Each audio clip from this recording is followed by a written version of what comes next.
Hey guys, what's up? Welcome to another video of Advanced Fields. Here we are today at Sairam Jeep Goa and we are going to check out the new Jeep Compass.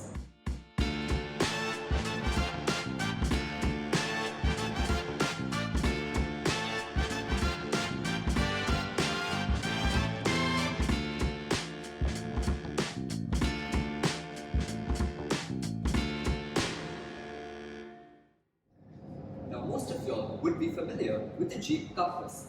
So what exactly is different with this new 2023 variant? A few months back, Jeep axed off a 1.4-litre turbo petrol engine which was available with the Compass, which meant that if you wanted an automatic variant, you could only get the 4x4 version. And in most states in India, it came at over 35 lakh rupees on road. So to appeal to a wider customer base, Jeep has reintroduced the 4x2 automatic version in diesel form now with a few cosmetic updates and changes. So let's check it out. At the front, you get the signature 7-slant Jeep grille, but this time around, it has a slight texturing to it, which makes it look a little more interesting and intricate. The rest of the bumper remains pretty much unchanged, but from the front end, the Compass is a handsome-looking SUV. On this longitude optional variant, you get these smart-looking 17-inch silver rims, but on the more expensive Black Shark variants, you get some pretty sick-looking black rims, which I personally love. Looking at it from the side, you will tend to acknowledge the fact that the Compass is an incredibly well-proportioned SUV. There's not much that has to be changed at the side, which you will notice because even with the refresh in 2021, Jeep did not change much in the side profile, and they should not in my opinion. It looks as it should. At the back, you notice that it's a pretty clean and well designed back, nothing much to talk about though. However, there is no electrically opening or closing boot, which is a bit of a miss in my opinion. The boot capacity is 438 litres. You can get a decent bit of luggage in there, and there are these nice nifty little storage areas towards both the sides. Under the floor, you see that you get a 16-inch steel spare rim, so it's 1 inch down from the standard size.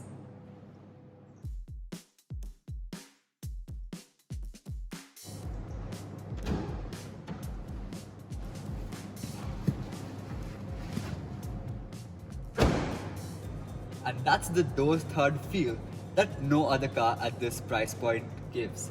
It just feels so reassuring and safe inside when you shut that door. So, now we are in the interior. Let's start out with these seats.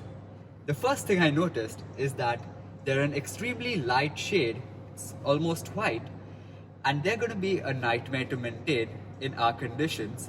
But let's see how they hold up. Let's hope they are quite easy to just wipe down and remove dirt. And they are part fabric, part leather. Nice and supportive. However, they do miss out on power adjustment. Next up, this steering wheel. Now it is typically Jeep. What I mean by that is there's no fancy leather wrapping or finishes on this. It's just a plastic steering wheel, but it feels so solid and robust. It's a 3-spoke design and there's this Jeep lettering in the center, which looks nice. Let's talk about the dashboard now. So taking center stage is this 10.1-inch touchscreen, which we will talk about in a bit. Below that comes an array of buttons in a piano black finish. Below the, I would say, very neatly integrated aircon vents. A nice touch by Jeep is that the aircon controls, volume controls, and the fan controls are all physical buttons, so you can quickly access them without fiddling into the touchscreen, which is a trend many manufacturers are doing nowadays, and I'm not quite a fan of it. You get this lovely white leather on the dashboard here with contrast stitching, and it gives the Compass a really premium touch. It feels like a car from a segment above. This is also nice grey and silver finishing on the dashboard, a neat touch again. You get a wireless charging pad in the center along with a USB-A and a C-type port, which is again a good move by Jeep, considering many manufacturers are only giving C-type ports now. And if you have an accessory with an A-type port, you'll need to get an adapter. You get an electronically controlled parking brake here, and this gear lever, again, typically Jeep, it feels so robust and sturdy. You have two massive cup holders here, American sized I would call them, and a center armrest which is quite deep. Let's talk a little about the technology that you get on the longitude optional variant of the Compass.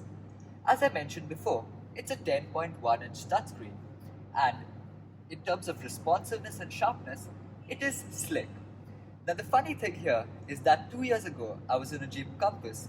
You can check out that review, link is in the description. And I remember thinking to myself that time, wow, this is such a slick unit, it feels like a phone touchscreen. But 2 years later, this feels normal now. I'm not saying that it's slow or laggy in any ways, it is still a very good unit. But it does feel significantly less cutting edge than how it felt, which is really something to say about how far and how fast technology evolves in cars nowadays. You get a 7-inch digital instrument cluster with analog dials, and it's a pretty nice integration there.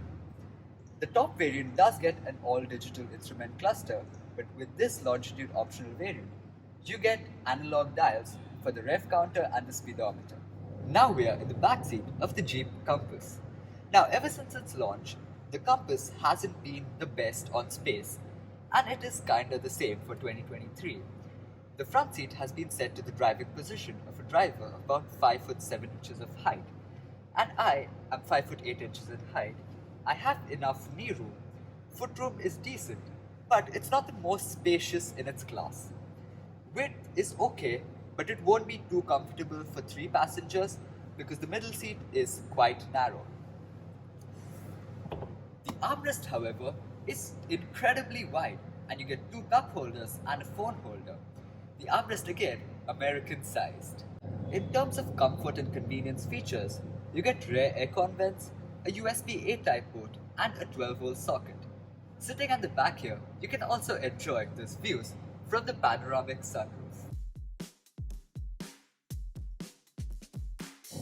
Coming to the engine and gearbox options, which is kind of like the highlight of this new variant. On the longitude optional, you get a 4x2 diesel automatic. So the engine you get is a 2-liter turbo diesel unit producing about 175 horsepower. You get it with a 9-speed automatic transmission, and you also have the option of a 6-speed manual unit. You have the option of 4x2 and 4x4 on the Compass. However, the 4x4 model only comes with an automatic transmission.